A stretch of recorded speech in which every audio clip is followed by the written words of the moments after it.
가장 중요한 평가라는 제목으로 말씀 전하겠습니다. 헨리 나우에는 이런 말을 했습니다. 내가 민감하게 몰두한 것을 보며 내가 하나님께 속해 있는지 사람에게 속해 있는지를 알 수 있다.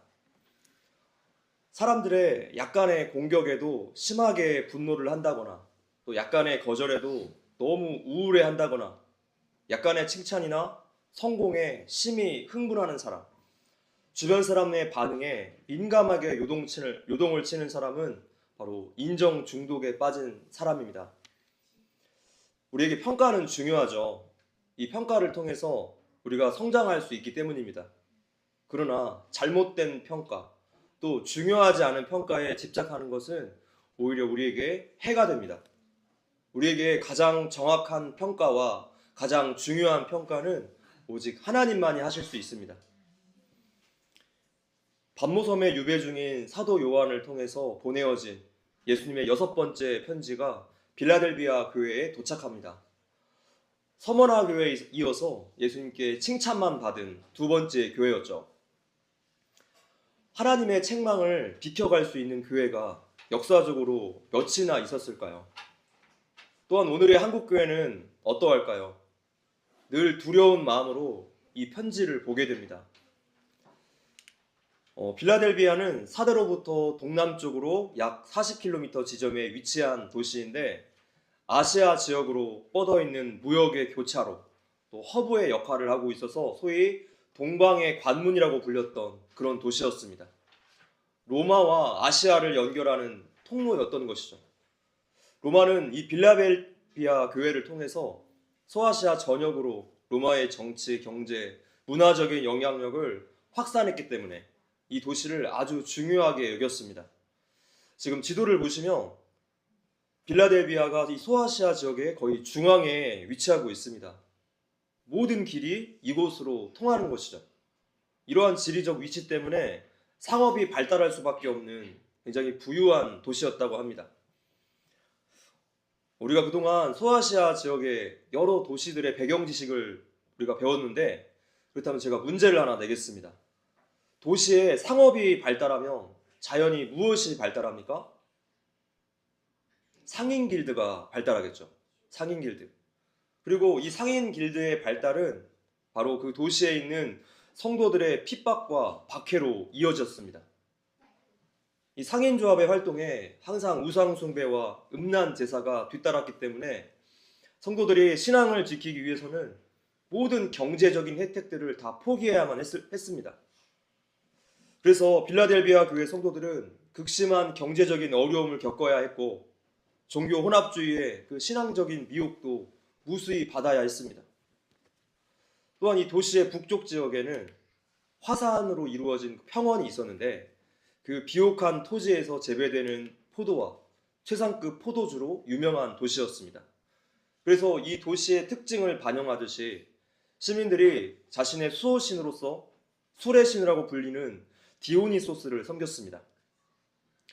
술의 신을 섬기는 것만큼 향락과 음란의 풍조가 도시 전체를 지배하고 있었습니다. 또한 빌라델비아는 작은 아테네라고 불리울 정도로 수많은 헬라 신전들이 질비해 있었는데 이렇게 우상 숭배가 활발하게 이루어졌던 이유가 있었습니다. 예전에도 말씀드렸듯이 불안하고 걱정거리가 많은 지역은 늘 종교가 발달했어요. 예를 들어서 항구에서 바다신을 섬기는 종교가 어떤 나라, 어떤 지역을 따지지 않고 무조건 있는 것도 같은 이유입니다. 안전을 보장받지 못하기 때문에 불안해서 그래요. 그러면 그 지역은 틀림없이 종교가 발달합니다. 자, 이것도 여지없이 AD 17년에 있었던 그 대지진이 도시 전체를 강타합니다. 그래서 도시 대부분이 파괴가 되었고 로마의 티베리우스 황제가 이 도시를 재건해 주었습니다. 티베리우스 황제는 빌라델비아가 정상적으로 복원이 될 때까지 세금을 전원 다 탕감해 주었는데 그러다 보니까 이 도시의 사람들의 반응이 어떠했겠습니까? 황제 숭배가 최고조로 올라가는 거죠. 이렇게 로마가 지원을 통해서 도시가 완전히 재건이 되었고 그러다 보니까 이 도시가 철저하게 로마화 되었습니다. 이것이 우상숭배, 황제숭배가 가득했던 빌라델비아의 배경이었습니다. 빌라델비아 교회 성도들의 어려움은 이것뿐만이 아니었습니다. 오늘 본문에도 언급된 내용인데 이곳은 서머나처럼 예루살렘 멸망 이후에 이주해온 유대인들이 가장 많이 거주했던 장소예요. 그러니까 유대인 시민사회가 이민사회가 가장 크게 형성된 지역이었습니다. 유대교는 예수 믿는 사람들을 강하게 배척했는데 만약에 자신의 동족들인 유대인이 예수를 믿게 되며 즉시 회당에서 축출하고 또 로마 정부에게 고발까지 했습니다. 그래서 예수님께서 9절에서 유대인 회당을 가리켜서 사탄의 회당이라고 지금 말씀하시는 거예요. 이렇게 2중 3중으로 둘러싸인 엄청난 박해 앞에서도 빌라델비아 교회가 서머나 교회와 더불어서 예수님께 오직 칭찬만 들은 교회로서 지상의 모든 교회들에게 대대로 모범이 되고 있습니다. 자, 이런 배경들을 염두에 두시고 오늘 본문을 보겠습니다. 7절 읽어볼까요? 시작. 교회 사자에게 편지하라. 거룩하고 진실한 사, 갈대의 꾀를 가지시니 문 열면 닫을 사람이 없고 닫으면 열 사람이 없는 그가 이르시되. 자, 먼저 예수님에 대한 소개가 세 가지로 나타나고 있습니다. 첫 번째, 예수님은 거룩하신 분이십니다. 예수님은 거룩하신 분. 이것은 바로 하나님의 속성이죠. 거룩은 구별되었다는 뜻입니다. 그분은 세상과 죄된 것과 구별되신 분이세요. 그래서 거룩하신 예수님께 속해 있는 성도들은 거룩해야 합니다. 반드시 세상과 구별된 자로서 삶을 살아야 합니다. 여러분들은 거룩이 무엇이라고 생각하십니까? 도덕적으로 흠이 없는 상태, 착한 성품, 착한 행실, 이런 이미지 아닙니까? 그런데 이런 것들은 거룩의 열매로서 나타나는 거지 본질은 아니에요. 성경에서 말씀하시는 거룩은 우리 자신의 어떤 의로움으로부터 나오는 게 아니라 하나님께 속함에서 나옵니다. 그런데 하나님의 백성으로서 그 법의 테두리를 벗어날 때 성도는 구별되지 않고 능력을 잃어버리게 됩니다. 세상의 방식, 세상의 사상과 섞이면 안 되는데 섞이면서부터 맛있는 소금이 되는 거죠. 그래서 하나님께서 구약에서부터 종교 혼합주의 신앙을 그토록 경고하셨던 것입니다. 그런데 오늘 한국교회가 종교 통합 운동을 하고 있습니다. 예전에도 말씀드렸다시피 종교 통합 운동의 뿌리는 공산주의자들의 교회 침투에 있었습니다. 그 결과 자칭 교회라고 이름하면서도 하나님을 대적하는 좌파 사상과 공산주의 사상을 아무런 거부감도 못 느낀 채 그냥 따라가고 있어요. 교회를 강제 해산하고 또 교회의 재산을 국고로 환수하겠다는 법을 만들어도 교회가 잠잠히 있습니다. 그야말로 냄비 속의 개구리들 아닙니까? 그나마 다행인 것은 감리교 쪽에서부터 지금 반대하는 움직임이 생기고 있다는 거예요. 가장 안 움직일 것 같고 가장 늦게 움직일 것 같은 그 교단이 가장 빨리 움직이고 있습니다. 하나님의 일하심은 도무지 예측할 수가 없습니다. 많은 교회들이 더욱 깨어나고 회개하고 목소리를 내야 할 것입니다. 오누리 교회 성도 중에 아주 강력하게 목소리를 내는 청년이 한 명 있습니다. 장현식 형제라고 유튜브를 하고 있는데 그 형제가 자신이 감옥 가기를 각오하고 있고 혹시 자신이 감옥에 들어가며 성경책 한 권만 넣어달라고 그렇게 SNS에 글을 올렸어요. 이 시대 성도들의 신앙은 그야말로 일사각오가 되어 있어야 합니다. 영적인 전쟁이 현실로 나타나고 있어요. 공산주의와 싸움에서 오는 이 고통이 오늘 우리의 신앙을 더욱더 순결하게 해줄 것입니다. 세상의 빛과 소금 된 성도가, 교회가 스스로 빛을 다 꺼버리고 맛을 잃어버리며 사회는 어떻게 되겠습니까? 썩을 수밖에 없어. 오늘날의 이 부정부패, 거짓이 충만한 우리나라의 모습을 우리는 보고 있습니다. 온통 거짓으로 점철된 사회여서 모든 영역에 제2의 건국이 필요합니다. 교회가 구별됨이 없이 세상의 것 혼합했더니 이렇게 사회의 부패로 나타나는 거예요. 모두 다 교회의 죄이고 우리 성도들의 죄입니다.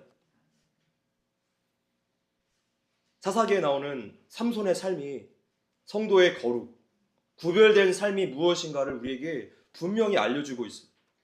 삼손의 힘은 바로 구별됨에서 나왔습니다. 그의 힘은 근육에서 나오는 힘이 아니라 머리카락에서 나왔어요. 머리에 삭도를 대지 않는 그 구별된 삶, 즉 나실인의 정체성에서부터 나오는 것이죠. 그런데 언제 삼손이 그 능력을 잃어버렸습니까? 하나님의 백성으로서, 나실인으로서 정체성을 버렸을 때, 하나님의 구별됨의 울타리를 스스로 허물어 버렸을 때, 그때 능력이 사라져서 두 눈이 뽑히고 노예로 전락하게 되었습니다. 그렇습니다. 성도의 능력은 하나님께 속한 삶이에요. 구별됨에서 나타납니다. 세상의 것과 죄된 것과 섞이는 순간 교회는 능력을 상실하게 됩니다. 성도 여러분, 구별됨이 곧 능력입니다. 우리의 죄를 회개하고 하나님 말씀의 기준으로 세상의 것과 맞서 싸우십시오. 조금도 타협해서는 안 됩니다. 지금은 교회 안에 알곡과 가라지가 분명히 구분되는 타작의 때인 줄 믿습니다. 둘째, 예수님은 완전하신 분이십니다. 좀 한글 번역이 좀 이상한데 원어는 진실하다, 참되다 이런 뜻이 아니라 완전하다는 뜻이에요. 완전하다. 완전하신 예수님은 바로 하나님 되심을 뜻하고 있습니다. 우리 예수님은 하나님이십니다. 그분은 창조주세요. 그런데 이것을 믿지 못하는 사람들이 있다는 것이죠. 예수님을 그냥 인간 예수, 4대 성인 중에 한 사람으로 아는 사람들이 있다는 것입니다. 말씀이 육신이 되셨습니다. 하나님이 인간으로 오셨어요. 모두 다 죄로 죽은 인간을 우리를 살리기 위해서입니다. 이것은 진실이고 진리입니다. 지금 여기까지 생각을 하고 이 완전이라는 단어를 진실로 번역하는 것인지는 모르겠습니다. 세 번째, 예수님은 다윗의 열쇠를 가지신 분이십니다. 자, 여기에서 다윗의 열쇠라는 이미지는 이사야서 22장에 나오는 이미지입니다. 이사야서 22장 15절부터 25절을 보면 셈나라는 사람이 등장합니다. 히스기야 왕이 통치하던 시대였는데 왕국의 국고를 맡은 사람이었어요. 근데 자기가 맡은 일에 성실하지 않았고 자기를 위해서 묘실을 만들고, 그러니까 자기 안위에만 급급했던 그런 인물이었습니다. 그래서 그를 파직시켰고 엘리야김을 대신 등용합니다. 셈나에게 맡긴 왕궁의 열쇠를 빼앗아서 충성된 종 엘리야김에게 맡긴 거죠. 그래서 이제 왕을 접견하기 위해서는 반드시 엘리야김을 통하지 않고서는 안 되는 거죠. 이것이 바로 다윗의 열쇠의 의미예요. 왕을 접견할 수 있는 유일한 키가 바로 그에게 있다는 것입니다. 예수 그리스도께서 다윗의 열쇠를 가지셨다는 것은 오직 예수 그리스도만이 하나님께 나아갈 수 있는 열쇠라는 뜻입니다. 다른 구원의 길은 없습니다. 오직 예수 그리스도만이 우리의 구원 되십니다. 그래서 기독교는 인간이 만든 다른 종교들을 인정하지 않아요. 그것은 우상 숭배이기 때문에 우리에게는 너무나 당연한 반응입니다. 예수님께서 어떤 사람을 향한 구원의 문을 열면 닫을 사람이 없고 닫으면 열 사람이 없습니다. 신학적인 용어로는 예정의 개념을 적용할 수 있습니다. 에베소서 말씀 읽어볼게요. 시작. 곧 창세전에 그리스도 안에서 우리를 택하사 우리로 사랑 안에서 그 앞에 거룩하고 흥명케 하시려고 그 기쁘신 뜻대로 우리를 예정하사 예수 그리스도로 말미암아 자기의 아들들이 되게 하셨으니. 아멘. 하나님의 작정 중에 인간의 구원에 대한 예정이 있는데 하나님께서 한번 구원하기로 예정하신 성도는 반드시 구원받습니다. 그래서 십자가 이후의 강도가 결국에 그의 인생 끝자락에 닿았을 때 오직 은혜로 구원받은 거죠. 그 때와 방법, 그리고 누가 구원을 받는가, 이것은 오직 하나님만 아시니 우리는 그저 열심히 말씀에 순종을 해야 하고 또한 우리 이웃의 영혼 구원을 위해서 열심히 전도해야 합니다. 우리에게는 감추어져 있는 일이에요. 우리는 씨를 뿌리면 되고 그 열매는 하나님께서 거두시니 내가 씨를 뿌렸다면 이제 하나님께 맡기면 됩니다. 이러한 예정에 관해서는 소요리 문답 교육에 자세하게 나옵니다. 그걸로 더 깊이 공부하시면 될 것입니다. 한때 엘리야김이 다윗의 열쇠를 맡았던 것처럼 지금은 예수님께서 다윗의 열쇠를 맡고 계십니다. 근데 이 둘의 차이는 비교가 안 돼요. 제가 언젠가 SNS에서 이런 글을 보았습니다. 유튜버 중에 세계에서 제일 돈을 많이 번다고 알려진 미스터 비스트가 나는 하루에 14억을 번다 이렇게 썼어요. 그러니까 그에 대한 답글로 일론 머스크가 이렇게 씁니다. 나는 1분당 14억을 벌어. 하루에 14억도 우리에게는 전혀 감이 안 오는 어마어마한 금액인데 지금 그것조차도 일론 머스크에게는 비교가 되지 않는다는 거죠. 엘리야김의 지위가 이렇습니다. 단단한 곳에 박힌 못 같다고 표현했어요. 단단한 곳에 박힌 못은 견고하다는 뜻이죠. 근데 영원하지는 않습니다. 언젠가는 그 못이 녹슬 거고 그러면 거기에 걸려 있었던 물건도 함께 떨어질 거예요. 엘리야김에게 있었던 다윗의 열쇠가 이와 같습니다. 그러나 예수님께 있는 다윗의 열쇠는 그렇지 않죠. 예수님은 거룩하시고 완전한 분이십니다. 그분은 영원하신 하나님이세요. 그래서 그분께 영향을 줄 수 있는 것은 세상에 존재하지 않습니다. 그래서 영원히 자유로운 주권자이세요. 예정은 이러한 하나님의 속성에서 나온 거죠. 예수님은 어떤 분이신가? 계속 이어집니다. 7절 빨간색 보시면 곧 열면 닫을 사람이 없고 닫으면 열 사람이 없는 그가 이르시되. 다윗은 유대인들의 자존심 그 자체였습니다. 유대인들은 자신들이 다윗 왕국의 후계자라고 늘 강조했는데 성경은 이러한 다윗의 열쇠가 누구에게 있다고 말씀합니까? 예수님께 있다고 선언하고 있어요. 지금 이러한 예수님께서 빌라델비아 교회 앞에 열린 문을 두었다라고 말씀하십니다. 그래서 아무도 그 문을 닫을 수 없습니다. 자, 여기에서 문이라는 것은 무엇을 뜻할까요? 크게 세 가지로 해석이 됩니다. 우리 8절 한번 읽어볼게요. 빨간색만. 자, 시작. 볼지어다 내가 내 앞에 열린 문을 두었을 때 능히 닫을 사람이 없으리라. 문의 첫 번째 의미는 바로 전도, 선교의 문이라고 할 수 있습니다. 빌라델비아 교회의 또 다른 별명이 있는데 열린문 교회예요. 열린문 교회.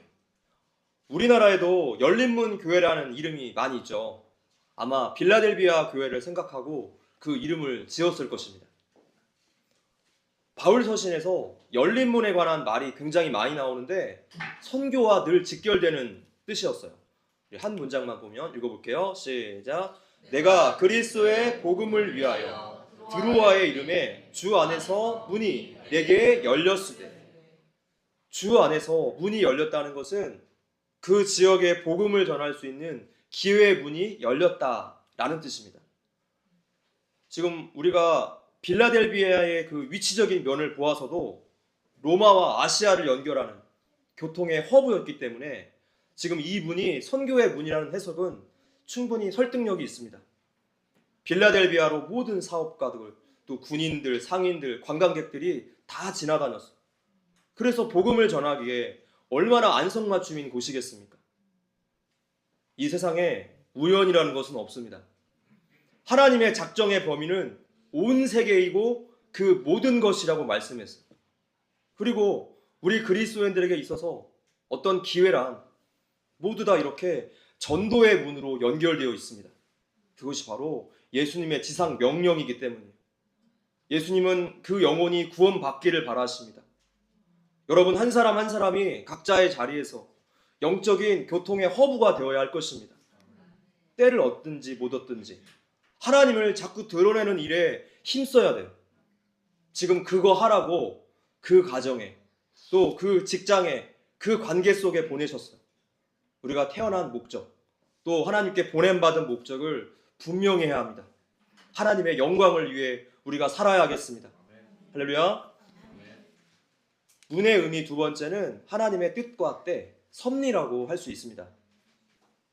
하나님은 그분의 주권적인 뜻과 무한한 지혜에 따라서 우리 앞에 문을 열기도 하시고 닫기도 하세요. 그런데 우리는 내가 세운 어떤 계획들이 잘 풀리지 않을 때 낙심에 빠지곤 합니다. 그러나 우리 생각에 반드시 열려야 하는 이 문이 사실은 재앙으로 인도하는 문이 될 수 있어요.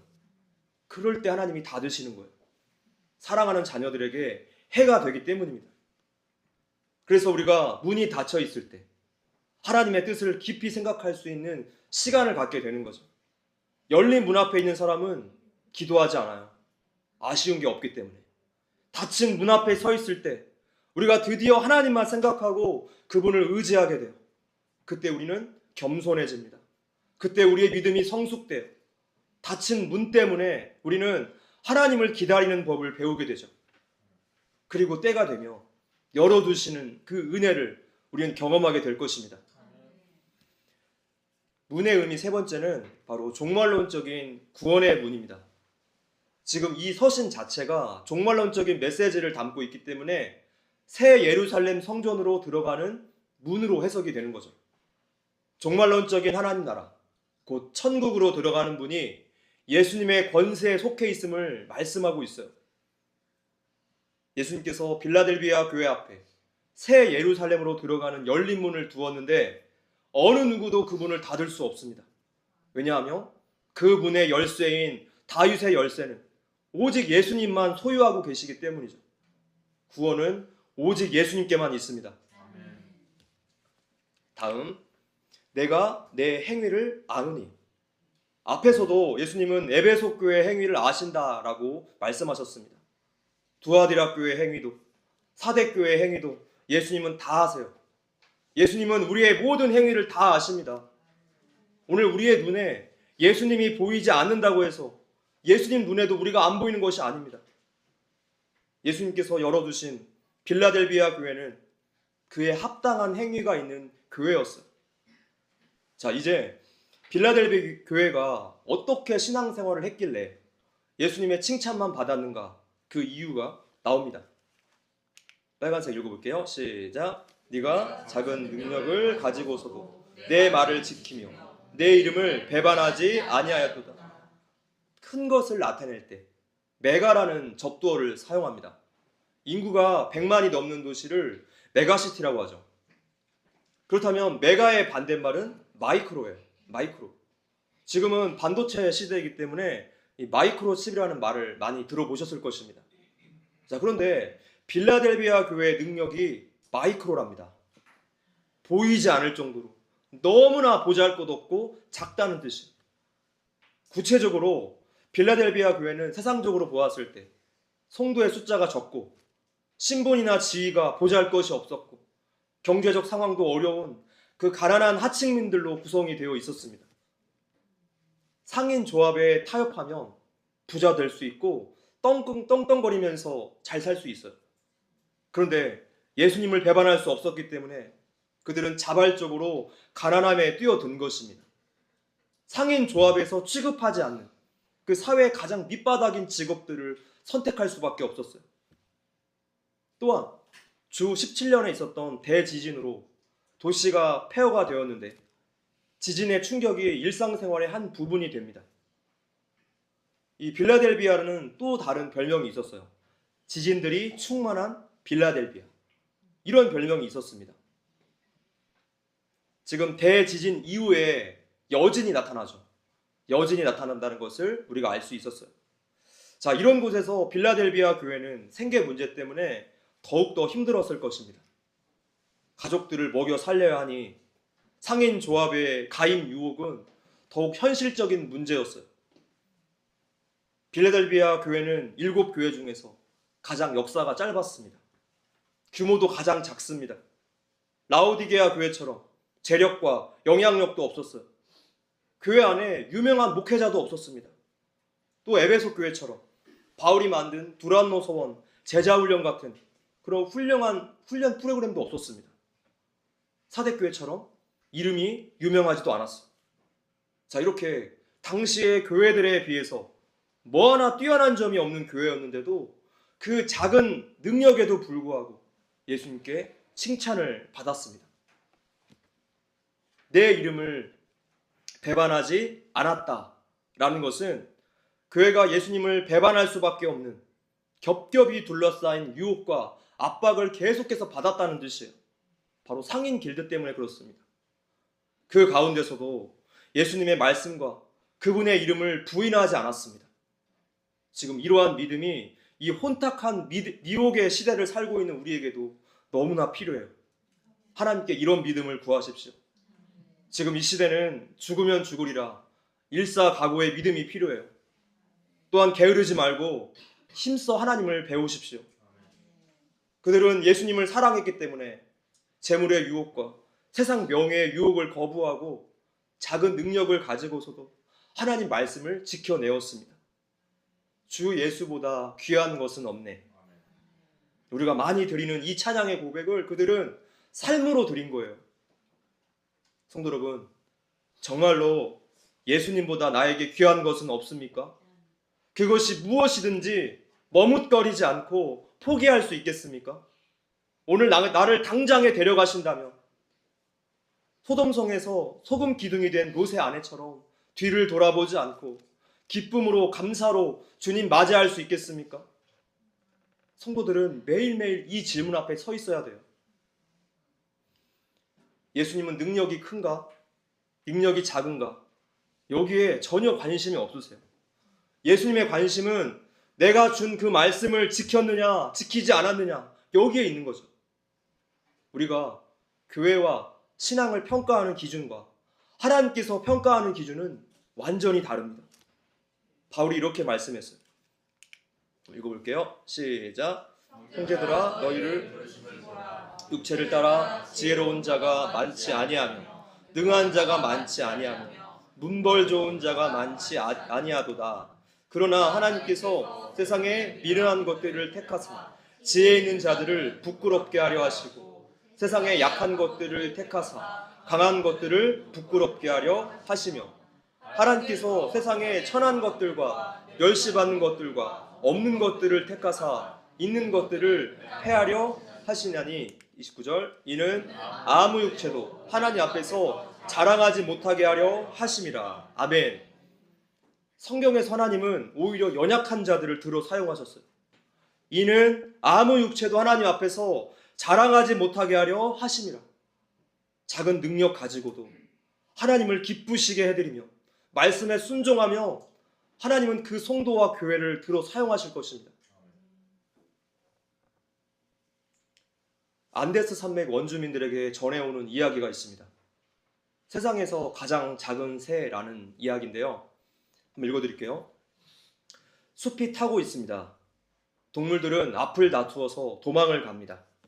하지만 크리킨디라는 이름의 벌새는 왔다 갔다 하며 작은 주둥이로 물고 온 단 한 방울의 물로 불을 끄느라 분주했습니다.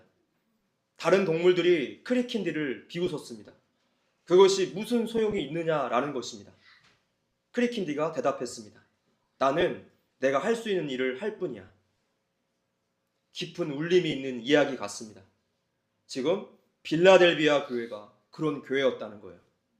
그들은 자기가 할 수 있는 일을 했습니다. 처음에 빌라델비아는 포도주로 유명하다 말씀드렸는데 이 빌라델비아 교인들이 포도주를 많이 만들어서 다른 교회에 성만찬용으로 보내주었다고 합니다. 생활이 그렇게 어려웠는데도 자신의 허리띠를 졸라매서 다른 교회들을 섬겼다는 거예요. 아니 무슨 이런 교회가 다 있습니까? 믿음도 끝까지 지키고 사랑도 실천하는 너무나도 아름답고 균형 잡힌 교회였어요. 빌라델비아라는 뜻은 형제사랑인데 그 이름대로 형제사랑을 실천하는 교회가 바로 이 교회였던 것이죠. 예수님께서 지금 이런 교회를 보실 때 어떠셨을까요?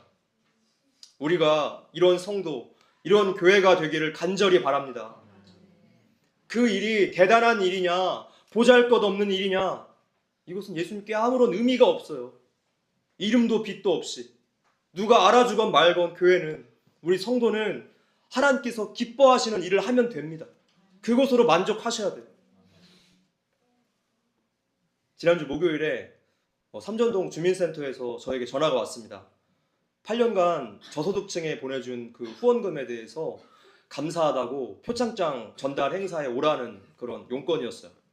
그래서 저희가 알려지길 원치 않는다고 말씀드리고 거절했습니다. 우리에게는 하나님의 평가가 중요해요. 오직 그분만 아시면 됩니다. 그러니 나를 드러내고 내 이름을 높이고 다른 사람들이 알아주기를 바라는 그 모든 죄된 욕구들, 행동들을 우리는 철저히 경계하고 멈춰야 합니다. 하나님께서 알아주신다면 그걸로 좋게요. 제가 헌금 시간에 이름을 호명하지 않는 것도 똑같은 이유입니다. 사도 바울이 평가에 대해서 이렇게 말했습니다. 한번 읽어볼게요. 시작. 너희에게나 다른 사람에게나 판단받는 것이 내게는 매우 작은 일이라. 나도 나를 판단하지 아니하노니 내가 자책할 아무것도 깨닫지 못하나 이로 말미암아 의롭다함을 얻지 못하노라. 다만 나를 심판하실 이는 주시니라. 아멘. 바울은 자신에 대한 남들의 평가는 아주 작은 일이라고 하면서 남들의 평가가 물론 유익이 되겠지만 그것이 자기 자신에게 결정적인 일은 아니라고 말합니다. 사람들에게 좋은 평을 받고 사는 것은 중요한 일이겠죠. 어떤 사람들은 저 사람은 법 없이도 살아있는 사람이야.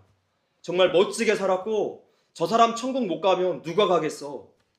이런 평가를 한다고 할지라도 사람들의 평가가 그 사람의 천국행과 지옥행을 결정할 수는 없습니다.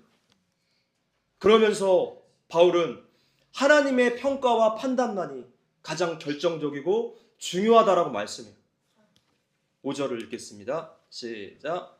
그러므로 때가 이르기 전 곧 주께서 오시기까지 아무것도 판단하지 말라. 그가 어둠에 감추인 것들을 드러내고 마음의 뜻을 나타내시리니 그때 각 사람에게 하나님으로부터 칭찬이 있으리라. 아멘. 우리에게 무엇보다 중요한 것은 하나님의 평가입니다. 우리의 인생을 정확무오하게 평가하시고 결산하실 수 있는 분은 나 스스로도 아니고 우리의 이웃도 아니고 오직 하나님뿐이세요. 할렐루야. 말씀을 맺겠습니다. 과연 빌라델비아 교회는 예수님께서 칭찬하실 만한 교회였습니다. 작은 능력을 가지고서도 자신이 할 수 있는 일을 했고 믿음을 끝까지 지켜내었고 또한 형제 사랑을 실천하는 너무나 아름다운 교회였어요. 세상의 평가가 뭐가 그리 중요합니까? 세상에서 인정을 받아도 하나님께 인정받지 못하면 끝나는 거예요. 세상에서 인정받지 못해도 하나님께 인정받으면 성공하는 것입니다. 우리에게는 하나님의 평가가 전부입니다. 오늘 나에게 맡겨진 그 작은 일에 오직 충성하시고 끝까지 믿음을 지킵시다. 아멘.